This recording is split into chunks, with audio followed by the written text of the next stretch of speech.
Hi everybody, how's it going? Welcome to the channel. In this video, I'm going to show you how I set up my iPhone. Currently, I'm using this iPhone 11 as my daily driver.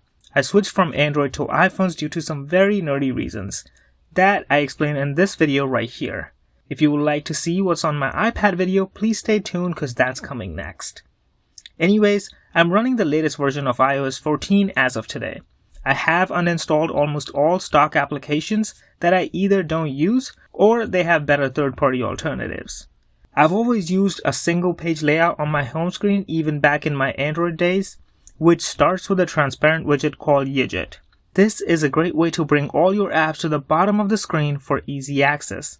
Then I have my shortcuts widget. This widget is a stack of shortcuts. The orange ones are my routine shortcuts, the light blue ones are my utility shortcuts, and the purple ones are my productivity shortcuts. I'm going to link all my shortcuts in the description below as an Airtable database, so if you're interested, you can check that out as well. Next, I have another widget stack with the world clock widget. I like to have the world clock because I have family all over the world, and it kinda helps to not blast their phone in the middle of the night. In this stack, I also have a battery widget. This is primarily here for me to check how much battery is left on my headphones. Other than that, I have a small calendar widget. The only reason I have it here is to quickly reference the day and the date. Although the calendar app icon would do the same thing, but this looks bigger and looks better in my opinion. The apps I keep on my home screen are my most used application. That means apps like phone, messages, and WhatsApp are on my dock for easy access to communication tools.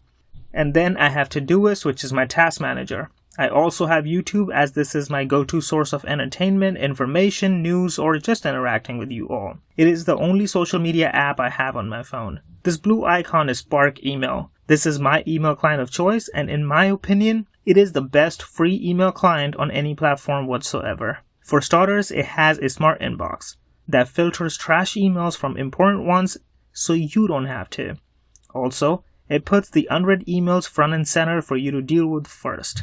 When you open an email, you will be presented with multiple options in this bottom toolbar. Yours probably doesn't look like this, but that's the beauty of this application. You can customize this toolbar to fit your needs. Another amazing feature of this application is its integration with third-party applications.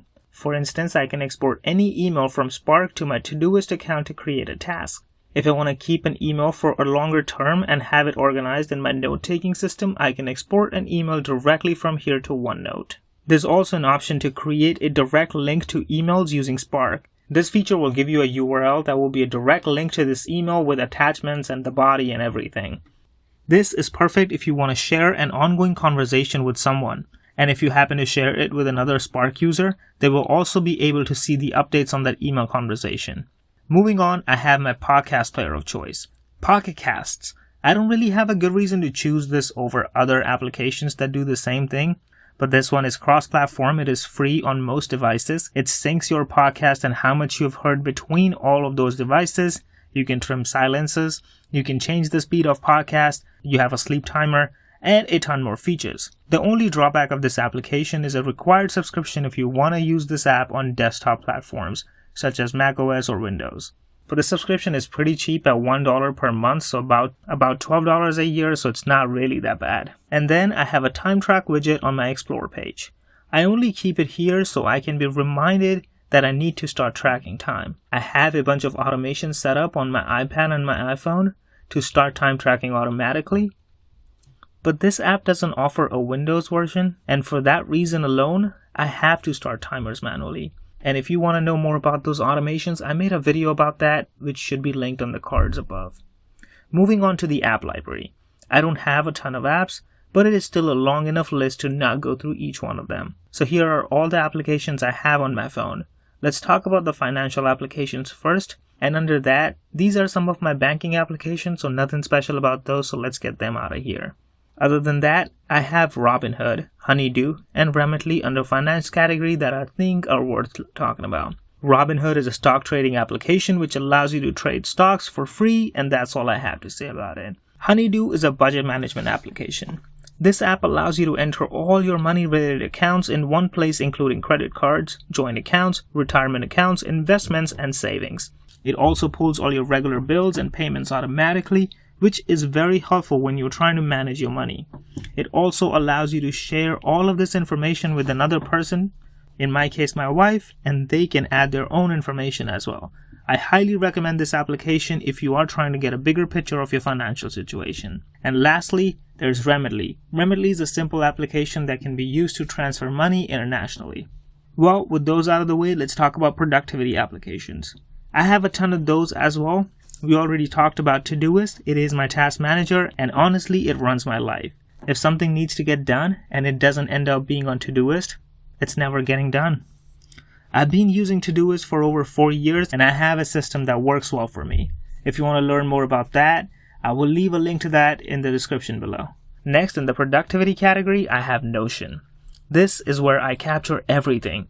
Notes, ideas, important documents, important numbers, goals. I even plan and write scripts for these YouTube videos on Notion.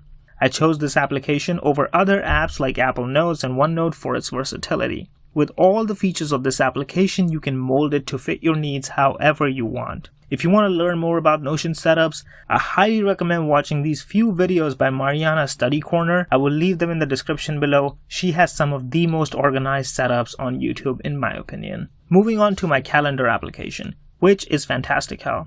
I use a free version of Fantastical, and the only reason I use Fantastical is its natural language recognition. I don't like the color of this application. I don't like the layout of this application.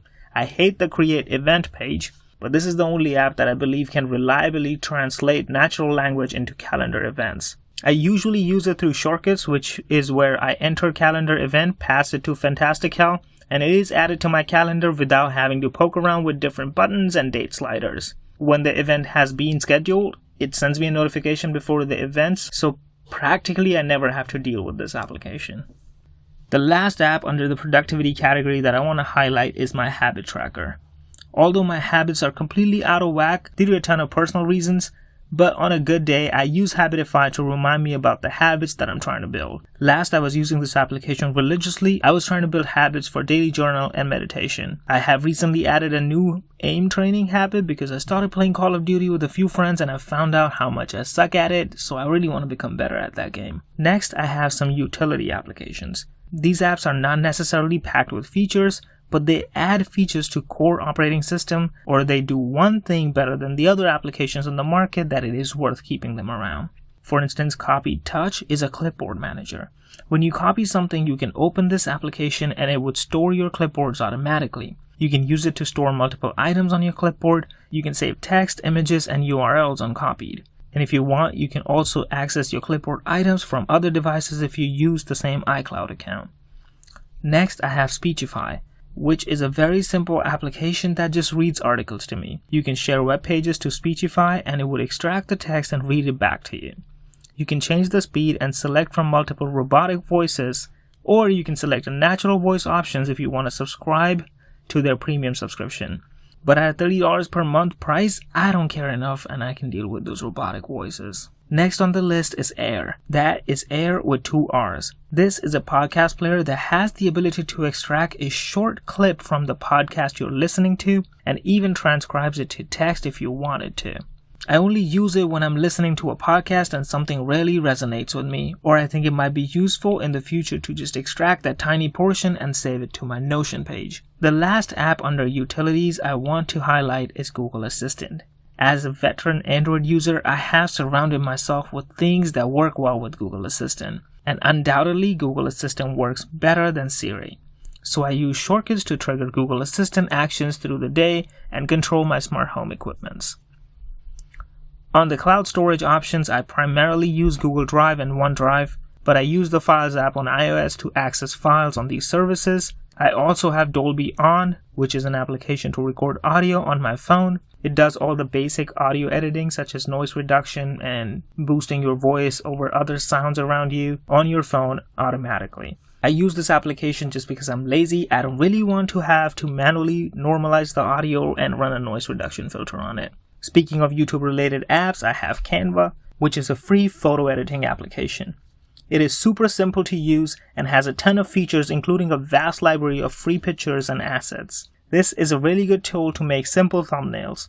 Apps like these make media creation on my iPhone even possible. so I love these. On the other side, for media consumption, I have YouTube Music, which is a great music service for everyone. I know a lot of people hate it because Google is kind of killing Google Play Music in favor of this application, but I don't think they have given YouTube Music a real chance. Also, I got in the subscription way earlier, so I have a $15 family account with YouTube Music and free YouTube, so for me, there's not a better deal on the market as of right now. And finally, I have Libby, which is an app to access ebooks and audiobooks using your library card for free. I have a video reviewing this application if you want to take a look at that. Well, that's all I have for you today. All these applications should be linked in the description below. If you found any value from this video, please hit the like button. If not, feel free to voice your opinion in the comment section. Thanks for watching. This is Geet.